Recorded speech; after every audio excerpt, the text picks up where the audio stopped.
Ever since humankind first looked to the heavens, we have asked the question, are we alone? Tales of otherworldly beings, ancient prophecies and predictions, and sightings here on Earth have heightened our sense of anticipation. But in recent years, these claims have become more frequent. Do you believe our government has made contact with intelligent extraterrestrials? Something I can't discuss in public setting. More insistent. Biologics came with some of these recoveries, yeah. And ever more dramatic. In one of the most remarkable historic incidents, in July 1952, the United States Air Force scrambled fighter jets to intercept UFOs flying over the White House. That the recent sightings are in no way connected with any secret development. Top secret investigations were launched, explanations given, but the truth remained elusive. And whatever it was, it appears to have returned several times since. Do you believe UAPs pose a potential threat to our national security? Yes. Yes. Yes. What are we not being told? Our team of experts reopened the files. They'll analyze the intelligence, investigate the science, and reveal the truth.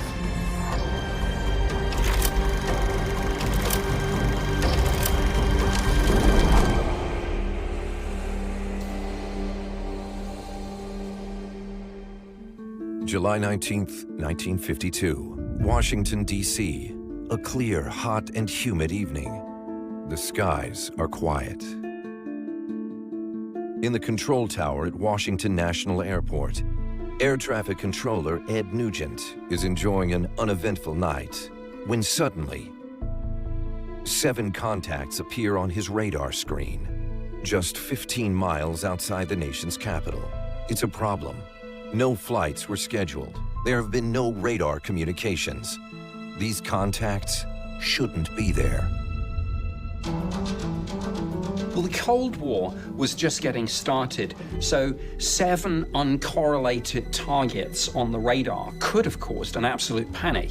But according to all the reports, everyone was really calm. In fact, when Nugent calls his boss Harry Barnes over, his first instinct is to make a joke. His first comment is, "Here's a fleet of flying saucers for you." Upstairs, in the glass lookout section of the tower, another controller, Joe Zacco, was experiencing a similar anomaly. A single unidentified contact streaking across his radar screen. When he sought visual confirmation, he couldn't believe his eyes. There was a single bright light just hovering in the sky, just sitting there. He turned to his colleague, Howard Coughlin, and said, "If you believe in flying saucers, that could be one for sure." As they watched, the light zoomed off at incredible speed. This was just the start of what would become an international sensation. With the stakes so high, air traffic controllers first needed to confirm their equipment had not malfunctioned. A radar works in a pretty simple manner. You have a massive antenna, and this sends out a beam of radio waves into the surrounding space. Now, if those radio waves hit a solid object, you get a reflection, a return of the radio waves, and they're picked up by the antenna. So radio waves travel at the speed of light. So if you get a reflection off a solid object, you get that return very, very quickly. Now, this return appears as a blip on the radar screen. What an experienced radar operator can do is see that blip and interpret a lot about the object that reflected it, its size, its shape, and also its trajectory. Commercial planes generally maintain the same speed and trajectory, so the blip does the same. It moves smoothly across the screen. But in Washington in 1952, these contacts were not doing that. The speeds the objects were traveling at were unprecedented, some showing bursts of up to 2,200 kilometers per hour, and one was tracked traveling at close to 11,000 kilometers per hour. Yeah, the area around Washington was home to 2 of the biggest Air Force bases in the United States. And with unidentified craft in U.S. airspace, Harry Barnes followed protocol and contacted them. All the bases in the area, commercial and military, were seeing the same contacts on their radar screens. One controller, William Brady, also reported a direct line-of-sight contact. He said it was an orange ball trailing a fire, unlike anything he'd seen before. This wasn't a civilian, this was someone from the Air Force. So if this isn't a UFO, then the alternative is unthinkable. At the dawn of the nuclear age, the possibility that the Russians had developed an aircraft that could penetrate our airspace undetected would have been considered an enormous threat. Unbelievably, despite multiple radar contacts and 2 visual confirmations, fighter planes were not scrambled immediately. As night turned to early morning, finally, there are eyes in the sky. As Capital Air Flight 807 departs Washington National for Detroit, the control tower asked pilot S.C. Pierman to report any unusual sightings. He said, there's one, and there it goes. Just like that, you got visual confirmation from the air, from a pilot with almost 2 decades of experience. He saw the same orange bowl that Brady saw, and then it zoomed off. Captain Pierman reported that for the next 14 minutes, he witnessed the incredible sight of 6 bright lights streaking across the sky at tremendous speed, describing them as falling stars without tails. Barnes has finally had enough.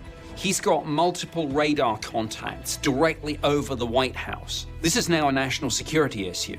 So he calls the Air Force as a matter of urgency, and he says, we have unidentified craft in restricted airspace. At the closest Air Force base, Andrews, the runways were closed for repairs. Instead, F-94 interceptor jets are dispatched from Newcastle Air Force Base in Delaware, some 160 kilometers from the capital. Despite combing the skies, the Air Force pilots see nothing, and with no more radar contacts, they're ordered back to base. But as soon as they're out of the way, the blips are back on the radar. Jets are scrambled, and the UFOs would reappear. The jets would return to the base, and the UFOs once again would appear. They wanted to be seen. It's as if they were playing some form of game. When daylight once again returns, they disappeared as suddenly as they had arrived. The events of the night were a total mystery, witnessed by just a handful of people. But this small group of witnesses were all highly trained, credible professionals. This was not a random light in the sky. This was clearly an unidentified flying object. This object was in government airspace over the White House, viewed by professionals. This was known as the Washington Flap. Even Truman wanted to know the truth. By Monday, the 21st of July, reports of the strange sightings over Washington had hit the press. And reporters were demanding answers. But the U.S. military and government quickly closed ranks. They had learned from their previous brushes with UFOs. In 1947, shortly after the alleged Roswell incident, the U.S. government commissioned a top-secret study into reported UFO sightings. The first study, Project Sign, ran for a year. Project Grudge followed and ran from 1948 to 1951. In 1952, several important things happened in the intelligence world. The NSA was founded, and Project Grudge was elevated to Project Blue Book. Heading up Project Blue Book, the U.S. Air Force's top-secret UFO study was Captain Edward J. Ruppelt. Captain Ruppelt enlisted in the U.S. Army Air Force in 1942. He was just 19, and he became a highly decorated U.S. bomber crewman. After the war, he went into the reserves and got a degree in aeronautical engineering. During the Korean War, he was recalled to the Air Technical Intelligence Service, which is based at Wright-Patterson Air Force Base in Ohio. It was also the home of Project Blue Book. At just 29 years of age, Ruppelt is responsible for the UFO phenomenon in its entirety, and particularly, of course, assessing the defense and national security implications. There's a lot riding on this one guy. Any U.S. citizen that reported something strange reported it to Ruppelt, who oversaw Project Blue Book. So by the time he took over, there were 2,000 cases already reported, and he had to investigate all of them. Ruppelt hadn't been in the job for long when he was warned out of the blue, this is going to happen, a big event is coming. In mid-1952, Ruppelt had met with a scientist from an unnamed government agency. This scientist insisted to him within the next few days you're going to have the granddaddy of all UFO sightings in Washington or New York. Probably Washington. Did somebody know that something was in the offing? Was this planned? Did someone have foreknowledge and tip him off? Or was it just a lucky guess? We don't know. But it's a very strange remark. With this prediction fresh in his mind, how did Ruppelt react to the news of the UFOs over Washington, D.C.? Surprisingly, he was never even alerted to it. Ruppelt learns of the incident only by chance. A few days after it happened, he lands at Washington National Airport, buys a newspaper in the lobby, and sees the headlines. So straight away, he's off to the Pentagon, taking names and asking questions. Then they start asking him what to do, because journalists are refusing to let go of the story, and top brass don't know what to say. But Ruppelt is less concerned with the political implications, and instead focuses on actual evidence. He works all night, laying out the events of the 19th of July and plotting the course of his investigation. He starts with a call to the headquarters of the U.S. military, seeking assistance in his bid to visit the air traffic controllers who had witnessed the UFO phenomena. He called the Pentagon to try to get hold of a staff car, but he was rebuffed, and they said to him, no, this is just for full colonels and generals. So then he goes to the finance office and he tries to rent a car, and they say, no, take a bus. And he's like, well, I don't know the transit system. Can we not get around this? And again, they say no. They told him to take a taxi and to use his per diem. But his per diem wasn't enough to get him out there again. He asks to speak to the finance officer directly. But the finance officer had apparently left early to beat the traffic. Ruppelt knew he was defeated. I decided that if flying saucers were buzzing Pennsylvania Avenue, I couldn't care less, he wrote after the events. I caught the next airliner to Dayton, and he flew home. But then, 1 week later, something remarkable happened. They came back.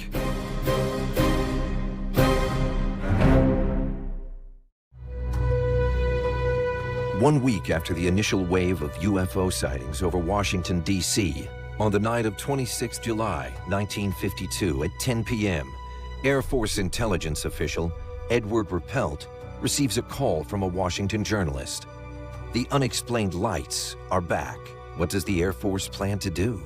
And he says, I have no idea, probably nothing. And so he calls the Pentagon, and he finds out he's absolutely right. They're doing nothing. He's not going to let a second chance pass him by. He sends Fournet and Holcomb to National's control tower. The two U.S. officers arrive at the airport to an incredible scene. The air traffic controllers are tracking a dozen unexplained blips, almost double the number they had seen the week before. The objects were flying at low speed, in arc formation. Andrews Air Force Base was seeing the same thing. Same number of blips, same locations. Something was definitely happening. Commercial pilots also saw glowing lights in the sky, and they reported it to National. The evidence was stacking up, and he was convinced that what he was seeing on the radar were actual metal objects. Major Fournet radioed a passing Air Force B-25 to request they survey the area and see if they could get official visual confirmation of these UFOs. They saw nothing, just a tourist boat on the Potomac. The scientific explanation floated at the time was that these blips could be the result of a temperature inversion. If you have 2 layers of cold air with a hot air layer in between, it creates what we call a refractive zone, which will bend the radar so that something's on the ground can actually appear in the air. So at that time, the controllers, the air traffic in Washington, would have been familiar with this problem. In fact, there hadn't been a day without a temperature inversion over Washington for several weeks, so radar operators had constantly been distinguishing between legitimate contacts and illusions created by temperature inversion.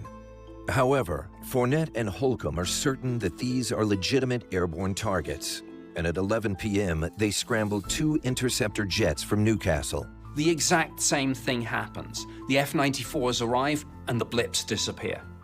One of the planes gets its airborne radar locked onto one of these targets, but quickly loses it. The F-94s return to base, and then the blips reappear. The two officers, along with the tower controllers at National and at Andrews, continue to track the objects for another 2 hours. At just after 1 a.m., they make the call to scramble the interceptor jets again. This time they saw lights in the sky. The pilot, William Patterson, tries to engage one of these objects. He's gunning it in one of the fastest jet fighters in the world. This thing is designed to intercept and chase enemy jets, and yet whatever he's chasing is running rings around him. It's outpacing him. It's leaving the best technology that the United States Air Force has just standing. So Patterson simply gives up. He quits the chase. And whether they're enemies or whether they're aliens, this is very serious. Eventually, the U.S. Air Force jets return to Newcastle, and before dawn, the lights and the radar contacts disappear once again. The Monday morning headlines of the 28th July 1952 were every bit as sensational as you might expect. Saucers swarm over Capitol. Jets chase D.C. sky ghosts. But beyond the headlines, there were very few facts to go on. So we have an unidentified Air Force personnel telling reporters that these are not UFOs, but we don't know what they are.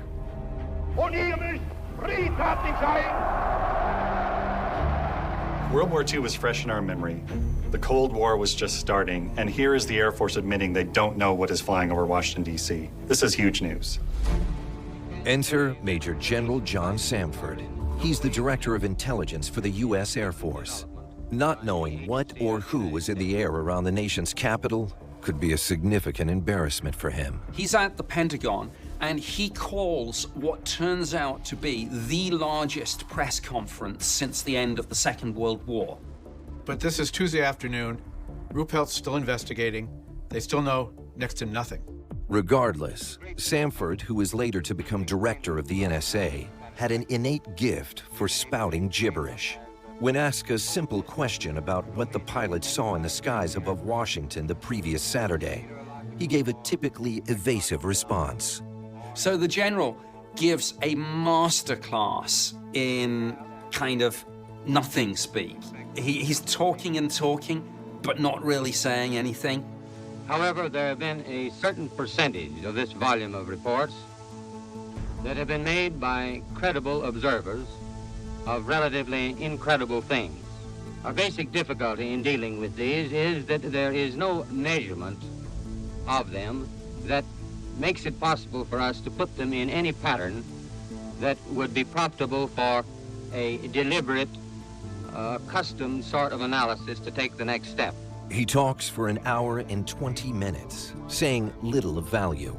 He eventually lands on the temperature inversion theory, hot air over Washington. The press seemed to like it, and it quickly becomes the official reason for these sightings. Every publication ran with the same story. This was merely a trick of the weather and the atmosphere that had fooled the radar and confused the operators. The mystery was solved. Prior to General Samford's press conference, Ruppelt's team was receiving more than 50 reports a day during the Washington event. In the week following the press conference, that dropped to just 10. As far as the public was concerned, the UFO uproar was over.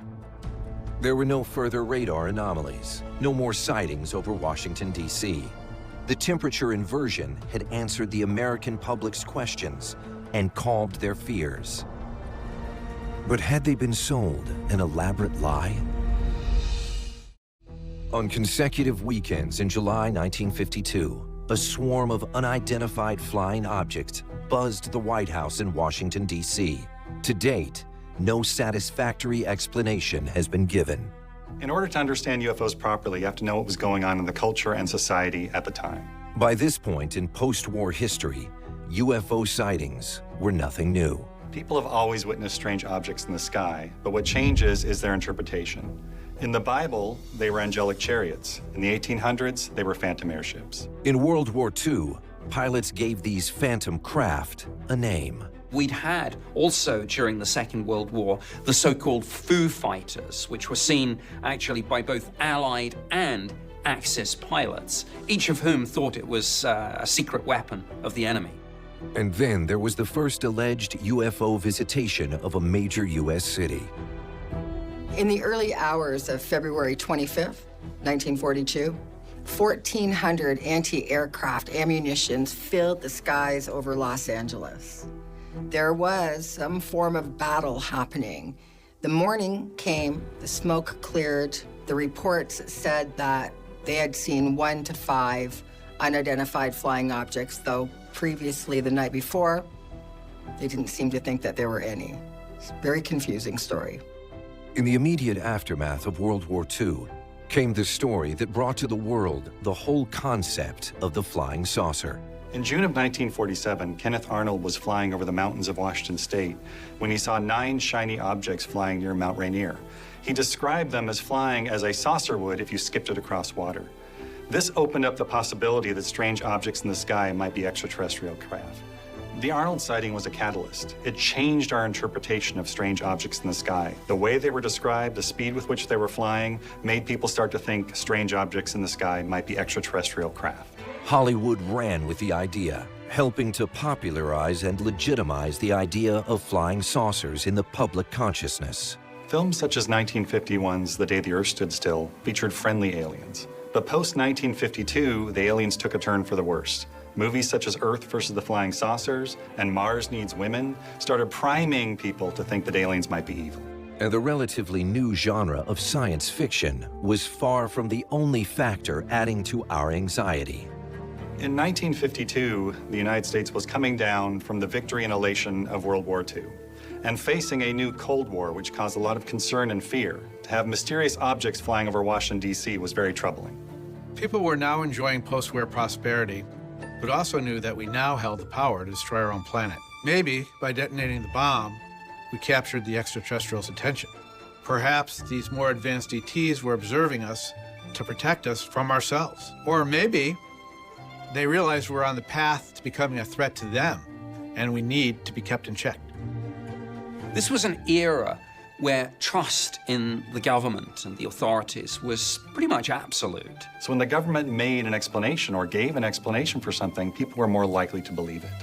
Even the report of a crashed flying saucer in Roswell, New Mexico, can be explained away with a plausible official statement.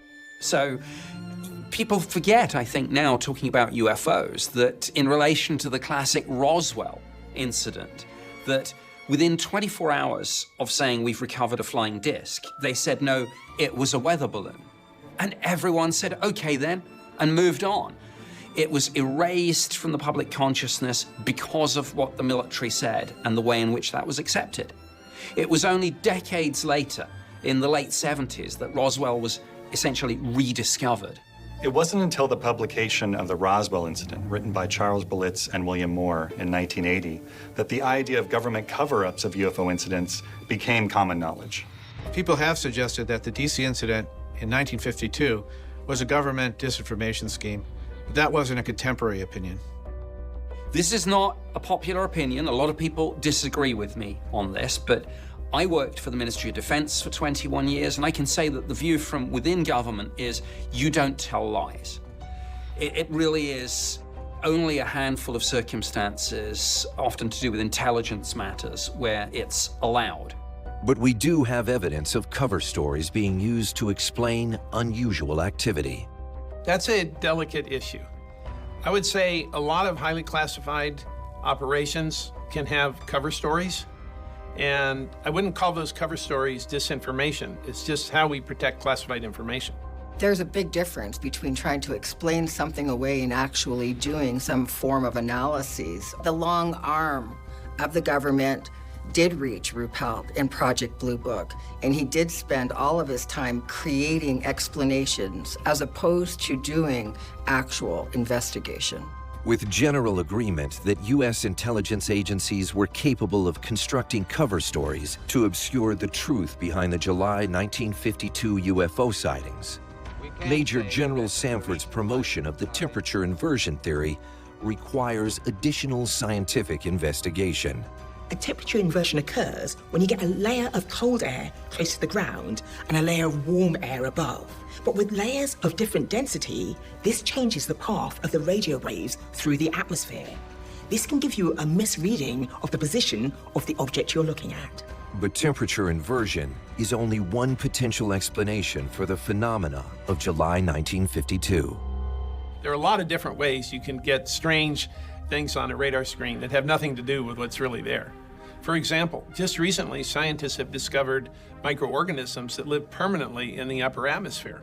And we know that some bacteria and organisms are bioluminescent. So maybe some of the lights we see moving around in the sky are actually living organisms.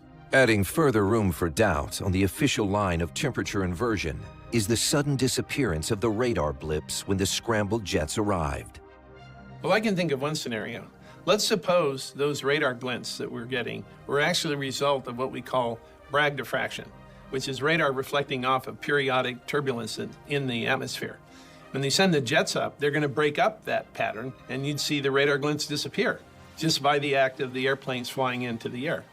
If this was the case, why then, even when these blips disappeared from air traffic control screens in Washington, were there identical anomalies still being seen by analysts at CIA headquarters in Langley, Virginia? Next is the visual evidence provided by expert witnesses, the pilots and the control tower staff. There's a reason why pilots are considered really good witnesses, and that's because they are much better than the average person at estimating height, speed, and distance. Their lives depend on it. The way the objects maneuvered does give us some form of indication that they're being operated by some form of intelligence. The military's reaction to the phenomenon also suggests that this was no atmospheric event. We don't scramble jets for temperature inversion. This was not the first time any of these professionals experienced temperature inversion.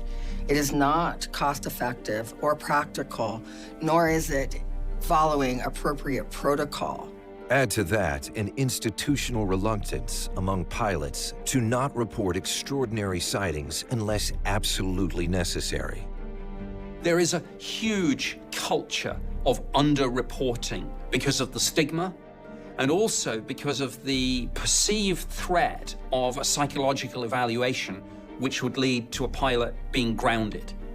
And for a pilot to lose their wings, well, that's the worst thing in the world. So they keep quiet. Despite all attempts to explain away the UFO sightings of July 1952 scientifically, there is little doubt that the interceptor pilots and tower crew believed they were tracking and had seen physical objects as opposed to a freak weather system or trick of the light. A radar blip can be an anomaly. A visual sighting can be a mistake, but combine the two and you've really got the situation where the whole is greater than the sum of the parts. A radar visual case tells you that there was something there. But of course, it doesn't tell you what. If we rule out weather phenomena, then we can look at man-made reasons for these sightings. There were rumors at the time that Boeing was secretly producing experimental aircraft for the U.S. military. Could this have been a test flight of a groundbreaking new military aircraft or weapon? Well, of course, there were. There were a lot of companies at the time, like Lockheed and Convair and others, who were testing experimental aircraft. But there was nothing at that time that comes even close to performing like the things we're talking about. Boeing had contracts with the Air Force. It participated in technology at Area 51. Boeing built interceptor jets and spy planes throughout the 1950s when the fear of a Russian attack persisted. The Northrop Grumman craft, that's designed as one long, sleek, wing-looking craft. The shape of the craft was unusual and was often misidentified as a UFO. As many military craft are, they have to go through numerous tests. They test them over the public to see if the public will recognize it. Then they test the components, the speed, and everything of the craft out in other places. These are stealth craft. They're stealth because they're interceptors. They're made to be not seen. The X-43 is a craft that flies at 7,000 miles per hour. One can only imagine what other crafts are currently under development. Look, in 1952, there was nothing that could perform like that. And today, there's nothing that can perform like that. There are some exotic forms of propulsion that NASA's been evaluating. For example, magnetic levitation and various forms of ion drives that could give you a lot faster performance than we have today. But none of those have really been reduced to an operational setting that would apply here. And what of other rumors that this was Washington testing its air defense forces against a new and deadly Cold War threat? The Soviets had just developed the Tu-95, which is a long-range strategic bomber. There's no consensus about this, but at one level it does make some military sense, because a conventional attack would take the form of waves of aircraft, but a single aircraft you might ignore, because somebody would be saying, well, maybe it's a temperature inversion. Maybe there's a fault with one of the radar systems. But in reality, the strategy would be, we'll send one bomber. It will drop a nuclear bomb, which will decapitate the political and military leadership of the United States in a single swoop. To assure that wouldn't happen, radar operators and military chiefs would need to be put to the test. If this was the case, and they'd failed the test, the one thing that they would not want to do is let the Soviets or the public know. And finally then, what of the theory that the US military had recovered a crashed alien craft at Roswell in 1947, which by 1952, it had learned to fly and was putting it through its paces? There is no evidence here to suggest these were of extraterrestrial origin. The events do, however, point out that there's something going on, unexplained, that says there's a lot we don't understand. But a scientist or an intelligence analyst looking at that wouldn't start with aliens. We'd look at all the other possibilities and exhaustively rule those out before we seriously turned our attention to ETs. While alien craft might be the least likely of all explanations for the July 1952 sightings, as conventional answers diminish, can a case be made for visitors from another planet? Though the official line given for the July 1952 sightings of UFOs over Washington, D.C. remains temperature inversion, it's clear that no single explanation fits all the facts. Although it's a big leap, with no satisfactory explanation for the phenomena, could some form of alien technology have been responsible? It's interesting that more than 7 years later, we still don't have the answers. We've had more sightings and we have even more questions. The only thing that's really changed, perhaps, since the 1950s is our willingness to take the government's word at face value. We've also seen some aspects of science fiction become science fact, which might make visits from ETs more plausible. Well, if you want to make the argument that this was extraterrestrial, first of all, I guess you have to show that alien life exists. And with the best will in the world, though there are a lot of people looking, we haven't yet proven this beyond reasonable doubt. There are some scientists who promulgate this idea called panspermia, in which life arrived at Earth on an asteroid or comet from somewhere else.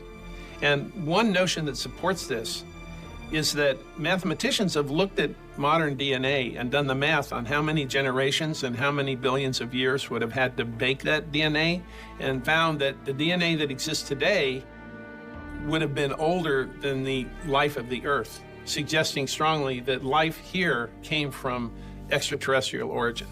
Science theory met science fact as recently as 2023, when Avi Loeb at Harvard's Galileo project recovered tiny metallic spheroids, remnants of an interstellar meteor that crashed into our atmosphere in 2014.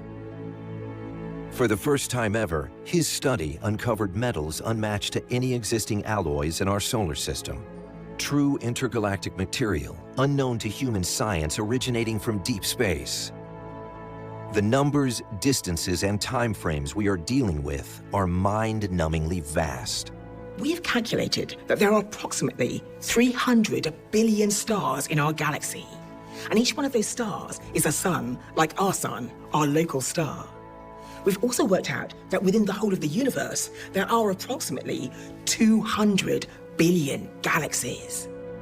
But what we've been doing in the last 30 years, we've been actually detecting some of the planets going around those distant stars. We call them exoplanets. So far, we've found about 5,000 of them, but we think that there are many, many, many more out there. You only need one of those to have developed something close to light speed travel, or mastered wormholes, or to evolve to live tens of thousands of years, and interstellar travel becomes a possibility. If the craft over Washington were alien, where might they have come from, and how would they get here?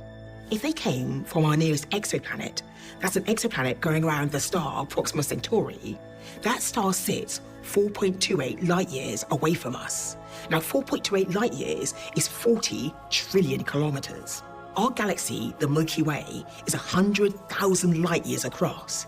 So even if a beam of light was sent from the other side of the galaxy, it would take 100,000 years to reach us. Our most technologically advanced space probe, Voyager 1, has traveled only 0.1% of the distance to Proxima Centauri b in the last 50 years. With our current technology, it would take tens of thousands of years to reach the nearest potentially civilized planet. To make that leap through time and space, an alien race would have to have had travel through a wormhole to cross the galaxy in a fraction of what we currently believe is possible. In short, we have no proven physics that would underlie any of this. If faster-than-light travel were, in fact, a reality, it would be as much a mystery to us as would be time travel. But though it might be a mystery to us right now, it may not be for very much longer if the U.S. military-industrial complex gets its way. When Congress found out about the Pentagon's ATIP program, Advanced Aerospace Threat Identification Program, they demanded answers, and the answer came back: we've done 38 scientific and technical studies into things like anti-gravity, invisibility, wormholes, warp drive, and stargates. It sounds like science fiction, but people were working on it, and they probably still are. We're in new territory here. There are what I would call the known unknowns of physics and science. For example, we don't know what makes up 95% of the stuff of the universe because we don't know what dark energy and dark matter are. And so that's stuff that scientists know they don't know. But there's a whole other realm, which is probably much bigger, which is stuff we don't know we don't know. I think the point is we have to be humble and not dismiss these things out of hand. Through the lens of advanced science and technology, and thanks to access to recently released contemporaneous records, we're now able to re-examine the evidence from the 1952 sightings. 7 years later, we have better access to records, and we can see that the events were not confined to Washington, D.C.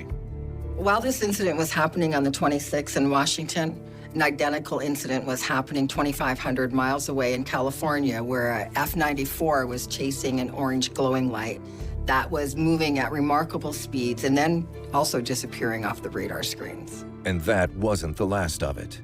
On the night of July 29th, 1952, a UFO traveling at over 600 miles per hour was caught on radar flying over Lake Huron. More than half a dozen reliable sightings in 3 distant locations in a single month. In all 3 incidents, pilots pursued what they were convinced was a physical craft with extraordinary abilities. That provides more credibility that something was happening beyond our understanding. Does this new evidence, combined with what was known at the time, help our experts reach any hard and fast conclusions? Something extraordinary happened that night in Washington, D.C., but we don't have a full explanation for it. And when people lack an explanation, they seek one out. We don't like ambiguity. We need answers. So it's not surprising that people have speculated about what happened in Washington, D.C. ever since. So in all fairness, we have to say that there is a case for conspiracy. There is a case for non-human craft, and there is a case for perhaps a test plane. But I do believe that there is intelligent life in the universe, and I also think that the craft that we're seeing during this UFO flap over Washington did display intelligence. Maybe it's alien craft, or maybe it's something exotic going on in our atmosphere we don't understand. Either way, what a story. The sightings over Washington, D.C. in July 1952 were a watershed moment in UFO history. For some, they increased Cold War paranoia. For others, they offered reassurance that perhaps aliens were watching over us in this new and terrifying nuclear age. And still others were not so convinced of their benevolence. According to the government at the time, they were just a trick of light, an atmospheric temperature inversion. Today, the clamor for answers has grown louder as science has stretched our understanding of what's credible. The idea of UFOs is no longer fringe.